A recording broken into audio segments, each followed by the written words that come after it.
For this plot, it was actually won at 1388 PSF per plot ratio, which is actually a record for OCR because it's the highest land bid to what we know for the entire outskirts of Singapore. Yes. At the point in time, people were thinking, wow, this is such a crazy price. And when you add 10,000 homes, of course the 10,000 homes will also be subject to the car-like planning, including the HDBs. To be frank, I think this is going to be an objection. Hi guys! So we have a very exciting launch upcoming. In fact, this is probably the launch that many Eastsiders have been waiting for, and that is Vela Bay, which is projected to launch on the 11th of April. Jolene, what do you think about the name of Vela Bay? Quite unexpected, right? Yes, for the project right at Bayshore MRT, I think initially we were expecting something like Bayshore Residence or something like Grand Bayshore because the developer named previous project Grand Diamond, right? When Vela Bay came out, probably, we don't even know what Vela Bay is. But I think this is not so important. I think what we're going to go through today, deep dive into the price analysis, because this is actually a record land bid in the OCR. Yeah, it's going to be the first project launching in the Bayshore area, probably, I think, the last 20 years. Yes, so, more than 20 years. Yeah, more than 20 years. So this is something that a lot of people are looking out for. Yeah, especially if you're an East Side lover, I think there's a lot of pent-up demand in this area. So definitely we'll see a very good response for the launch. Don't forget to click the like and share button if you found our video interesting, and do remember to subscribe as well for more updates. What we're going to go through today, usually we run through in a more like why you should buy Bayshore, why you shouldn't buy Bayshore, but we will explain a lot of the potential plus points and potential negative points as we go along these 4 pointers. So first, we'll actually be talking about Vela Bay and how it links with the entire East Coast plan. Next, we'll also go through, since we have some of the information recently came, the quick fire facts about the project. Yeah, then we'll actually talk about the price, because this was actually a record land bid in the OCR. We'll examine whether this high land bid would necessarily mean that it's overpriced project. And last, we'll go through, compare the different layouts between Vela Bay and also the surrounding resale projects, especially since Vela Bay is harmonized development versus the rest which are non-harmonized. Talking about location, I think this is a project that you cannot miss, because once you drive along like the ECP, definitely when you turn into exit 6, definitely once you turn in, you'll see Vela Bay, and then the other side is Costa del Sol, which is a very iconic project in Bayshore as well. I think now even when you drive past, you cannot miss a lot of the signages there, and also the construction being ongoing. Vela Bay is actually part of the bigger Bayshore transformation. So in the entire portion over here, previously, if I'm not mistaken, was empty forested land. Yes. Yeah, so now they made a lot of residents unhappy because now they chopped down all the forests. They're building this entire district as a new residential estate. Vela Bay will actually be the first private residential to preview in the entire new area. I think this is really exciting point. Yep. There's a total of 32 hectares of land being taken down, just for your info. It's a huge site. Yeah, in the future, Vela Bay will be right outside, in fact, Bayshore MRT's exit 1. I think if you have taken the Thomson-East Coast Line recently, you know exactly how convenient it is. It actually takes you to the more central part of the East Coast side, towards the Tanjung Katong side, and then eventually takes you to even closer to Gardens by the Bay, then Orchard. Directly towards Orchard and the CBD. Yeah, and you can go all the way to Woodlands. And then the other part, I think towards the Bedok South and Terminal 5, that is due for completion towards the second half of this year. So it will link you all the way to the airport also in the future. If I'm not mistaken, also to the Terminal 5 directly as well. So that will be quite a game changer in the area. So we'll touch a bit more about the other good pointers of the location in our later slides. I think people always say East Side, West Side. What we have here is done a collage of all it's basically an East Sider starter pack. People love the East for, of course, the East Coast Park area, the food. All these are all icons of the East, especially the lifestyle. Yeah, having Jewel nearby as well, within just a short drive down ECP. Very big plus point for a lot of people staying in this area. Now we'll talk a bit about how Vela Bay actually links up with the entire planning of this new Bayshore district. I think this came out on CNA. So of course, when we see this is actually part of the new Bedok town, the whole Bayshore estate. Mentioned earlier, they're going to launch around 10,000 homes, of which 7,000 will be public housing, 3,000 will be private housing. And Vela Bay, as mentioned, is the first to preview in this entire area. So I think when you see this whole entire map that we have over here, there are a few things that are very promising. In fact, the first would be this one that you can't miss. It's actually the integrated transport hub. That will be right beside, or rather integrated with Bedok South MRT in the future. Yeah, so it's just one stop from Bayshore MRT. It will have a full-fledged mall, and integrated transport hub will also come with the bus interchange that's fully air-conditioned, and also the MRT. Then upcoming, there will also be a SAFRA, the biggest SAFRA in the entire of Singapore, projected. And then, of course, all these other orange parts are all, or beige parts are all future residential plots. Yes. Yeah, and as it is, there are already 2 upcoming BTOs that are already confirmed in this area. Of course, they're also planning lots of park spaces in this vicinity as well. The park connectors, yes. Yeah, one thing that we see over here is that the first word that you see here is a new car-like town. this was a bit controversial lah. We'll talk about this later on in terms of how it may impact the project potentially. This car light planning is actually a very new concept. They only have it recently in Tengah area. Because Tengah is also planned as a new smart town and a car light zone. We are here to see the impact of this car light zone in the resale market. Okay. For the HDBs that are launching in this area, I think many people would know that HDB has recently done different classifications for all their new BTO projects. For the HDB projects in the Bayshore area specifically, they are classified under HDB Plus. For that, minimally, the owners have to stay for 10 years before they can even sell the house. And during this 10 years, they cannot rent out the entire flat. They can potentially rent out the rooms, but cannot rent out the whole flat. I think for them, if you're talking about in the future, your resale buyers that are coming into the market, potentially upgraders within the vicinity, minimally they have to wait another 4 years of construction. I think 15 years in total. 14 to 15 years in total, including the construction time, before they can actually sell to move on. And if they really, I guess, if they want to buy into this location, they really love this place, so they could be your potential buyers in the future when you choose to offload. Yeah, so Jolene, do you think that in this area we'll finally see HDBs cross $2 million? I'm not surprised. I mean, if you look at the recent Queenstown, 5-room already crossed 1.7. Even Punggol has crossed 1.3 million. Yeah, 1.48 million for the 5-room loft actually. Yeah, so that's the prices for Punggol already. Bayshore, we can all agree, is a very prime area, even though it's classified in OCR. So we'll see. I think 10-15 years could be even 2.5, maybe even 3 million. Who knows? Yeah, scary thought, but we shall see. In terms of the planning area, so we further mentioned just now the future integrated transport hub. And you can see how big it is actually. It's 22,500 square meters of commercial space. That's around 240,000 square feet of space in square feet. So we'll touch on how you can compare it in the next slide. But as mentioned, we also have the Singapore's largest SAFRA, over 30 square meters, and then future health and medical areas in this area as well. They're really planning the entire space over here. I mean, generally in the whole Bayshore area, it's all been private residential. So there hasn't been really many, common amenities like a big shopping mall, like coffee shops all around the corner in the HDB estate. So finally, it's a good and bad thing. Probably more crowd in this area, but also more amenities, which I think would be overall a plus point. Yeah, I think even for the BTOs, those are going to be, we already seen from the recent BTO launches in Bayshore, they've been heavily oversubscribed because you're talking about those sea-fronting flats. If you want to go somewhere not too far away, or maybe, I'm not sure in other parts of Singapore, but in this part of Singapore, you probably look at like Marine Parade, Marine Terrace, and those are very, very old flats. Yeah. But still selling very well. Still selling very well, yes. So definitely, this is a huge draw in the future. Just how big is the future integrated transport hub going to be? So around 240,000 square feet of commercial space. These are just some malls that have TOP'd quite recently in the last 3 to 10 years even. I think the most comparable one would be probably Hillian Mall.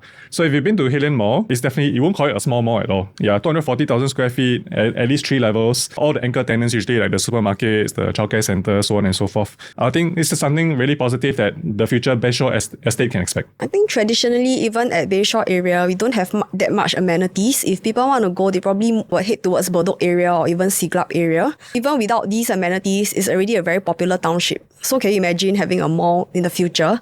This will definitely really spruce up the location even further. Yeah, for sure. I think we cannot not talk about Vela Bay and not talk about the views because this would be the key selling point. Fair to say, right? Yes, for sure. The good thing is some of the artist impressions have came out for Vela Bay.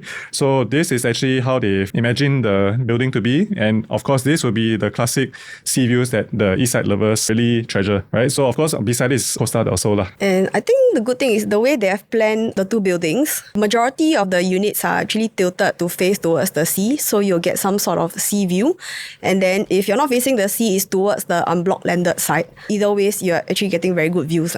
Yeah, in this image here, actually we have some projections of the views. In fact, this project, in terms of the site plan, right? So there will be both the southwest views that are oriented towards this way. Definitely you'll be getting some slight angle of afternoon sun. This is also like sunset view lah. Yeah, but you get the city view towards MBS, that direction. Then the other section of units will have the southeastern view. This is something that will be having sea view but partial morning sun. Yeah, you see sometimes the aeroplane fly past. Also quite nice. Yeah. Actually, what we have here on the right hand side, this image that we have here was actually taken from Costa del Sol. This will be actually a depiction of how the kind of view that you enjoy if you do stay in Vela Bay. The north facing, of course, would be more towards having partial landed views or the private residential views in the north side. Yes. Pretty decent as well. Yeah, I think because for the landed, it's also pretty much permanently unblocked. You do get a very permanent view lah.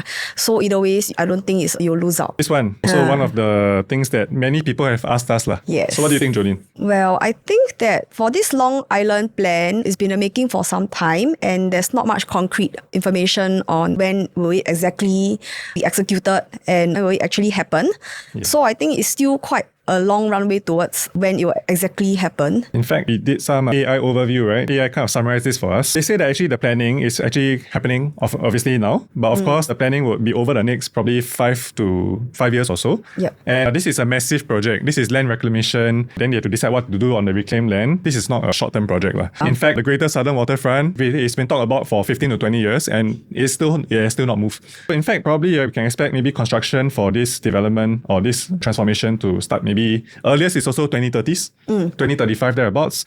And for them to reclaim all the land, build things, eventually we might actually see something physical there maybe from 2045 to 2050 onwards. Yeah, so I think if you're worried about your views being blocked if you're facing towards the sea, I think potentially you can still enjoy the sea view for at least a good maybe 10 to 15 years, if not 20 over years or more. Yep. Yeah, so I don't think it's an immediate concern as of now. Yeah, and also not guaranteed what they will do there. And then it could also be low rise. You could still be having most of your views or even just mostly partial views. Yeah, we also don't know what they're going to do with it. So this one, I wouldn't worry too much about it, to be frank. But we still want to address this, yes. Yeah. So now we'll actually run through some of the quick project facts. Of course, as mentioned, this project located right next to Bayshore is 515 units altogether. And as mentioned, the land size, this is also around a 10,000 square meter land plot. Around 125,000 square feet thereabouts, plus minus. So I would say not the biggest plot, let's say we compare to like Bayshore Park or the Bayshore even, or Costa del Sol. But this is still a decent size for a condominium project. In terms of the car park lot, this one is the one that's a bit controversial. So for the 515 units, there's only going to be 258 car park lots, which aligns with the 50% car park ratio and the car light planning area. Yep. That is going to be, I'll say, people staying in this vicinity. A lot of them will be families. Yes, for own stay. For own stay. So this might pose some objections in the future in the resale market, but to be frank, we're also not sure of the full impact because this has not been tried and tested in the market yet. I will touch on that a bit later, but we also have the unit mix. So the units actually start from 1 plus study until 5 bedroom, and these are the estimated sizes that we have. Yeah, so the 4 and 5 bedrooms, we have units that have private lift. So I think this one Ollie just mentioned earlier. Apparently, according to Straits Times, 1/3 of the Singapore resident households now own car, which is down from 40%, which is like a decade ago. So apparently they are saying that there's been a reduction in number of cars on the roads. But actually, do you feel that impact, Ollie? Singapore's still very jammed. Yeah, especially during peak hour. And Bayshore area is, as of now, I wouldn't say it's not a jam area, right? During peak hour. Yes, we would definitely, we just throwing in our honest views and what we experience. Yeah, and then when you add 10,000 homes, of course the 10,000 homes will also be subject to the car light planning, including the HDBs. To be frank, I think this is going to be an objection for people who definitely need the use of a car. In the resale market, we will have to see how Vela Bay pans out because, as mentioned, this is a truly new concept that has been introduced in the market. I think with the recent wars and things going on, fuel prices have been going up quite a bit. They have escalated. So maybe not having a car could potentially be a good thing. Yeah. Or maybe people can move towards renting cars. Not sure. Yeah, there could be other options. Let's see how this pan out. But regardless, I don't think this is a huge objection. People who really, really want to move into this location, you want to have the first mover advantage, I think you ultimately still choose Vela Bay because regardless, the subsequent pieces of land, they will be subject to this highlight area restriction. Definitely they'll be further from the MRT and they'll be more expensive as well. For sure. Yep. As for the developer, so when this land plot was bid, this was a very fierce bid, by the way. We'll touch on that later. But of course, SingHaiyi won this plot. So many people were probably wanting, the usual big developers like CDL, UOL, so on and so forth to win this land. But SingHaiyi has this habit of winning very good land plots. In fact, they won Park Clementes, very big land plot in Clementi, and also Grand Diamond. Yep. Yeah, the plot right next to Dakota MRT. People's concern is that SingHaiyi, maybe there have been, in the past, there have been some issues with construction. Very long ago, if I'm not mistaken, it's Central 8. DBSS in Pasir Ris. Of course, but DBSS was a very controversial concept to begin with. Yes. It wasn't easy for them to manage. But if we take a look at BCA's grading, so what they have is this thing called a concuss banding. So they are actually in band 1. Together they're around, I think, 6 bands. Band 1 is the best. Same banding as CDL apparently. They're in the same band as CDL. So actually, from BCA's standpoint, the construction quality is decent. And I think we have some owners who stay in Park Clementes. So far, so good. Yes, I mean, you have clients who really enjoy the facilities, the amenities, and so far no complaints regarding the quality of the finishing. So I think, So next up, we have the site plan. with some more information released, right? So I think we can see firsthand developers' intention in making sure that most of the units here have a sea view. In fact, more than 70% of the units here will be having some sort of sea view in itself. So as mentioned, this will be more towards the southwest facing. Yep. And this is more towards the southeast facing. As mentioned, not say the biggest plot, right? Yeah. Yes. In terms of facilities, we are quite like we have most of the things that we need lah. Yeah, we have like the main pool, the tennis court, the barbecue pits, the gyms. Yeah, in fact, this is like more specific planning, the way it's planned. So we actually have the tennis court right over here. I think for a project in this area, it's important to have a tennis court lah, because the likes of the Bayshore, in fact, have 4 tennis courts. Yes. Yeah, Bayshore Park also has more than 1 tennis court. So in fact, they put 1 tennis court here. We also have a lap pool on this section here, and we have all the facilities that typical development would enjoy lah. In fact, some developments now don't even have tennis court. Yeah, we have Amber Park, which is a very prime plot in Katong. They also don't have a tennis court, but they still fare well in the end. So not the biggest deal breaker, but at least we still have one. And as mentioned, this is the orientation of the sea views. When we have more of the drone views that come out later on, we can actually show you more of the more accurate depiction of the views. So now we're going to be talking a bit about the price. This one also very controversial. I think just now Ollie mentioned that SingHaiyi actually won the plot. During this period, actually the bids were very competitive, and there were a total of 8 bidders for this plot. So you can see how highly sought after this plot was back then. And I think given the results, the upcoming plots, likely if the market remains the same or better, then potentially you could see similar results lah. For this plot, it was actually won at 1388 PSF per plot ratio, which is actually a record for OCR because it's the highest land bid to what we know for the entire outskirts of Singapore. Yes. At the point in time, people were thinking, wow, this is such a crazy price. Like, who will actually buy in the future, right? Yep. This particular plot, right, had 8 bidders, and you can see all the big developers all wanted a piece of this. We have CDL, we have Frasers, Kingsford, Hoi Hub, Simlian even. So, and all the top 3 bids were all above 1,300 per square foot, and the difference between the winning bid and the second highest is only 1%. So that's how close it is lah. Mentioned, the top bid was 1,388 per square foot per plot ratio, highest in the OCR region. So their break even actually works out to be 2,528 per square foot per plot ratio. This is how it's like with around 10 to 20% profit margin estimated lah. Yeah, so a lot of people have been asking like, oh, what's the potential launch price of this development? I think it's safe to quote something like 2,008 to 3,000. Do not be surprised. I think ultimately you have to look in terms of the value and also the kind of quantum that we are looking at after GFA harmonization is taken into account. If we compare this land bid with all the other OCR land bids in Singapore that happened in the last year, we can see that Vela Bay at 1,388 per square foot per plot ratio. This is how it compares with the likes of Chuan Grove and also Bedok Rise. Yeah, we talk about Chuan Grove first lah. So basically, Chuan Grove recently had also Chuan Park launch. Yep. These are going to be 2 more projects in this area. I think if you ask anyone whether they feel Vela Bay is really in OCR, do you think that is a fair thing to say? Although technically in OCR, but is it really the same as Lorong Chuan? Because Yishun is also in OCR, right? Or even Jurong. Yeah, fair enough. Yeah. I think different people will argue differently because for Chuan Grove, it's also relatively close to Serangoon and Bishan. Yep. So although it's also OCR, but people do see that it's actually quite city fringe or central-like. And then for Vela Bay, in Bayshore, if you're talking about Singapore, if you look at the map, right, the central part is actually towards the southern part of the island. Yep. And Vela Bay, we're actually in the southeastern part. So actually, if you drive to town and even towards airport, it's pretty much, you can get to town quite quickly lah. So although we are in OCR, I still say we are relatively a very central part of OCR. I don't know how you translate and I think that. when people who stay in, like, for example, Mandarin Gardens or Costa also, they will always say that they stay in East Coast. Yes. It's just those 2 words, East Coast. Yeah. Yes. So this is, of course, the Upper East Coast, but many people will also argue that this area is somewhere they prefer along the East Coast side because this is more residential, less cluttered compared to like Katong area, for example. Yeah, correct. If you look at the whole Bayshore area, currently we only have that 3 big developments, which are Bayshore Park, the Bayshore, and Costa del Sol. And those are really, really much older projects. Definitely. If you're talking about this area, there's also, I wouldn't say you have a lot of choices, but of course those are huge projects lah, but they are also much older. Yeah. So in effect, right, so Chuan Grove also a bit in a similar price point. So next time, Chuan Grove will also be priced probably minimally around the same as Vela Bay. If we're talking about if they sell at the same margins. I think the one that really takes the cake is the land plot at Bedok Rise. This is the plot opposite Tanah Merah. Yes. Right over here. So the land price was bid at 1,330 per square foot. This is lumped together with all the other projects like the Glades, Grandeur Park, so on and so forth. What do you think in terms of the price? This price is basically, this area is going to be same price as Vela Bay in the future. If you really compare, I've always been an East Sider lah. So if you ask me to choose, I will definitely choose Vela Bay over Tanah Merah. I'm not saying Tanah Merah is bad, but this is just what it is. The land prices just keep going higher and higher. So if you're not buying this today, or let's say can't enter for whatever reason, and you only decide to buy next year, this is the kind of price that you're going to be paying for Tanah Merah. So it's just a matter of market acceptance over time. I think what we really want to do is compare Vela Bay with the immediate vicinity. Right? I think this is more meaningful. It's mentioned Vela Bay right over here by Bayshore, when you exit Bayshore Road. Estimated probably TOP by around 2030 plus minus, depending on how fast they construct. Then we also have, beside it is Costa del Sol, which TOP in 2004. Yeah. So you can see this is really the last launch in this area in the last 25 years. 26 years, yeah. Then of course we had Seaside Residence. This one is not in Bayshore, but it's more towards Siglap.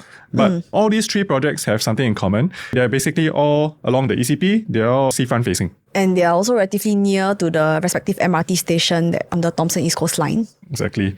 So if we dive deeper, I think, Jolene, you do many units around East Side, right? Yes. Yeah. This is very, very good profitability.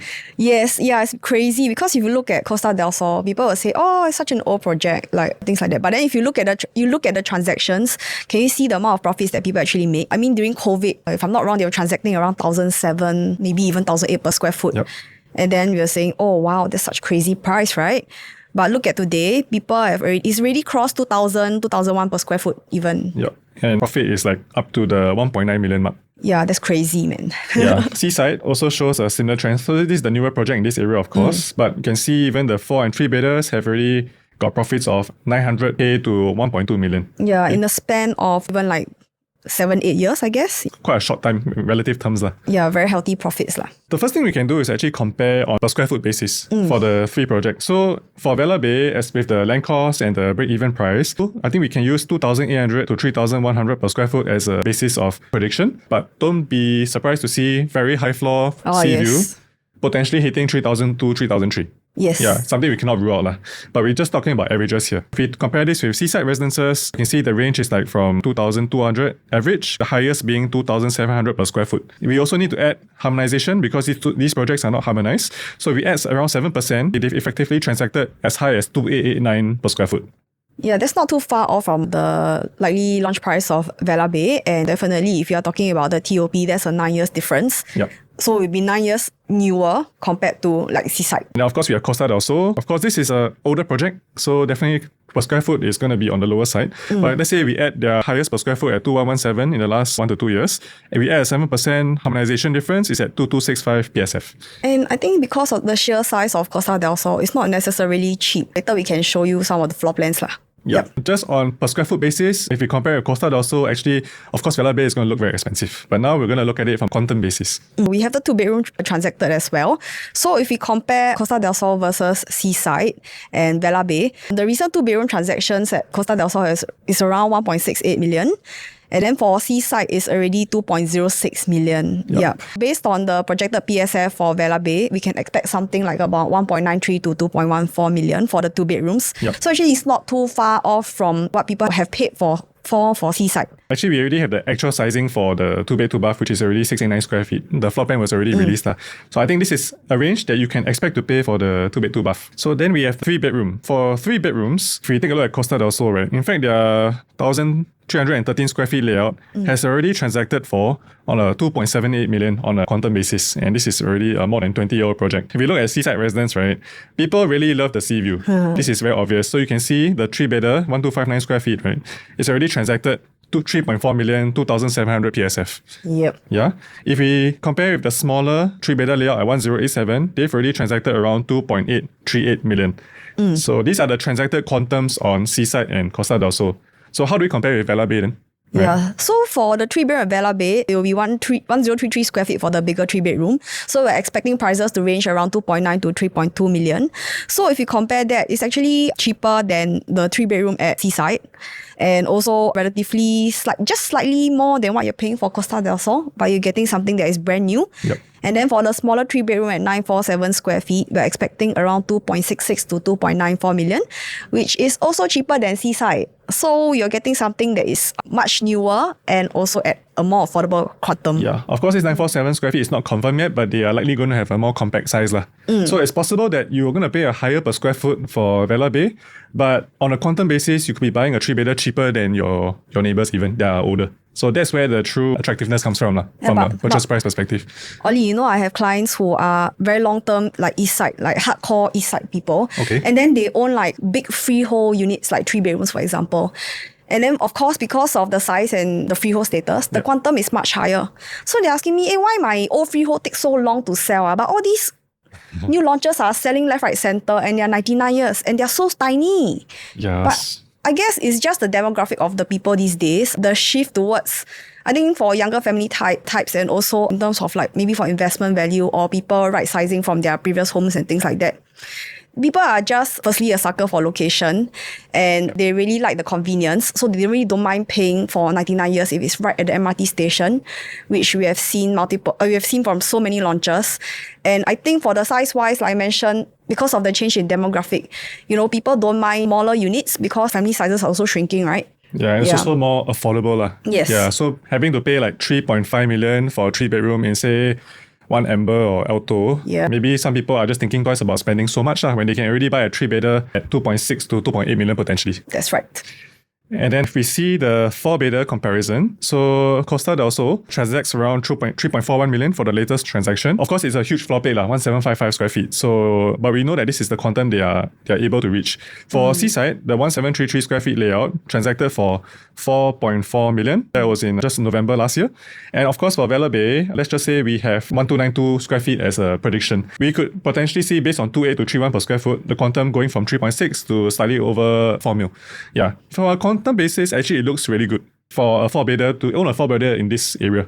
Yeah. I mean, of course, there will still be people who prefer like the older unit types. For example, at Costa del Sol. But then if you're comparing to relatively newer Vela Bay versus Seaside, of course you can argue that Seaside is a bit closer to town. But at this kind of price point, potentially people may even swap Seaside for Vela Bay. Yeah, because Vela Bay is also going to TOP in 2030. So it'll be a brand new project in 2030. Seaside will probably have been around close to 10 years old already. Yes, that's right. Okay. So now we'll take a look at the layout comparison. We will take the Bayshore and Costa del Sol to compare with, because I think these are the relatively closer in terms of proximity to Vela Bay. And I think for Bayshore Park is a much older development and we don't want to have too many comparisons. So we'll just take 2 of these to compare. So first we have the Bayshore. So I think those people who want to buy like a lower entry price in this area, this is probably the first project they'll look at when they look into the Bayshore area. Yeah. So this 926 square feet layout, there are different variations with balcony, without balcony. But I think the key description of this layout, right, is that it's trapezium shaped. Angular. When you see the layout, right, you can actually see the shape is a little irregular. Some people might find it, right? It is, especially for the common bedroom, it's quite obvious. And I think the slightly good thing is that they have that utility room which functions as an extra storeroom. Or for some people, they actually have a helper and they need somewhere their helper can stay in. But I think overall, not irregular layout. So some people, feng shui purpose also, some people might find it not so suitable. Costa del Sol, on the other hand, 947 square feet is a very good size for a 2-bedroom, in fact. And if we see their layout here, right, it's very, very squarish. Very comfortable. I mean, you look at the living and dining space, almost 37 square meter. Yep. And a very long, proper kitchen, enclosed, and even have a yard. Bedroom sizes also look good. Yes. Even common room is like almost 12 square meter. Exactly. So these 2 projects are actually not harmonized. So there are, of course, things like the aircon ledges, all these are all part of the square footage of the square feet, total square feet itself. But altogether, all Costa del Sol's layout actually is pretty good. Don't have a balcony, so in terms of wasted space, there's also not much. Then you still get most of the units, they are sea fronting, you get the sea view for sure. Yeah. So not hard to see why Costa del Sol is still popular in the resale market. Vela Bay is harmonized, so their 2-bed, 2-bath is at 689 square feet. Very typical classic layout for today's market, the dumbbell shape. Yes. I don't think there's much to comment. I think even the common bedrooms, they have 2 doors, so you can enter from the living area and also the bedrooms. And potentially, if people are looking for investment, they can also rent separately. And I think they can do a little bit better for the kitchen. Yeah. Potentially, they can make it enclosable even. Yeah, I think other developers for 2-bed plus studies or 2-bedroom, 2 baths, right, they've managed to actually have an enclosable kitchen with a glass panel overlooking the living dining. Probably this is something they could have done better, but I guess they leave it open also. I guess you can have the option to install as such as to fit your needs. So we'll look at the 3-bedder. So the Bayshore's 3-bedder also looks like it follows the same pattern. 1184 square feet plus minus thereabouts. It's the same trapezium angular shape. The resale market, this is something that probably is holding back from it appreciating as much as, say, Costa del Sol, because they're only actually 5 years apart. If you think about it. Correct.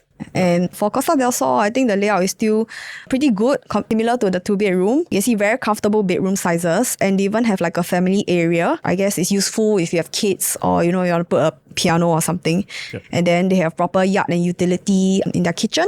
So I think overall a very functional layout. Again, the bedroom sizes are very decent in today's context. Yeah.